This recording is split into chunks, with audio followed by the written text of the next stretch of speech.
Uuden aikaan tosta lähinnä Kählompolosta oli pakkasta 46. Mi saavuin Ounahjoen jäälle, ajon 3 hirven päälle, silloin serkkupoka kauhusta huus. Se laski ufo meidän ethen, rekan keula uppos vethen, silti tielle miesen nostettua sain. Se päästi ilmaa paksu suoli, repe kuljettajan tuoli, sitä sattuu kaikenlaista matkallain. Ne ei oo rekkamiesten kahvit, mikään kakkamiesten rehevit rahtimiehet, pöythän kokoontuu. Kun särkee silmät turpoo jalat, silloin vislaa jarrupalat, se on merkki monkkikahvit, eikös juu? Vähän mukavaa ajella. Kuuleeko se Mauri siellä? Kyllä me kuulen, ei otatte huutaa. Mehän ostin kuule Äkählompolon varaosamarkkinoilta itselle uudet korvat.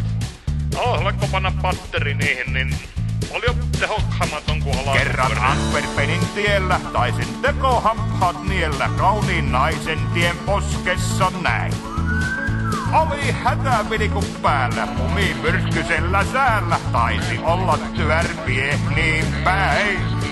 Lapsivesi on jo tullu, ukko te on ihan hullu, minä lähdin yksikseni synnyttämään. Nyt se lapsi syntyy tähän, voit se auttaa Mauri vähän, ei me saada tähän kätilöäkään.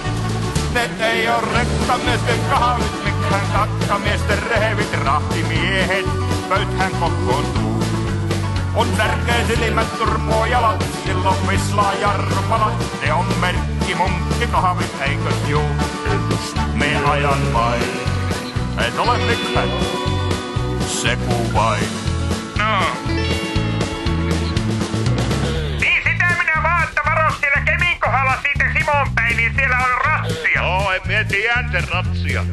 Ei se ole mikään, minun serkkupoka pitää, se on nykyään yksityisratsia. Me osti poliisilaiselta pokaluvat siihen ja mie saan ajaa luvalla ohi. Mulla on semmonen sääski tuossa konepellin keulahan merkkinä, että mie saan ajaa ohi. Miehän saatoi tehdä senkin päälle rekan etupenkin autoin poika lapsen maailmaan. Mi olin kätilöinyt noita meidän kotivasikoita, joita äiti syötti tuttipullollaan. Meni tuhansia öitä, paljon munkkarinkkelöitä, ajoin Antwerpeniin taas näköjään. Silloin rahtipöythän kuski joku nuori rekkakuski, Mauriks puhutteli sekin ittiään. Elämä on poka sitäsi, et koskaan tie mitä päivä seuraava ihmiselle tuo. Mut rasvaisia tarinoita, matkamiehen makkaroita, ne rahtimiehen vyötärölle tuo. Ne ei oo rekkamiesten kahvit, mikään kakkamiesten rehevit rahtimiehet, pöythän kokoontuu. Särkee silmät turpuu jalat, silloin vislaa jarrupalat, se on merkki monkkikahvit, eikös juu? Ne ei oo rekkamiesten kahvit, mikään kakkamiesten rehevit, vaan pieni paussi päällä elon tien. Aina päällä kallis lasti kulkee määrän päähän asti, kato sinnehän mie ittenikin vie. Me ajan vain, Saatan me senkin tehdä. se kuvain, ei ole mikään.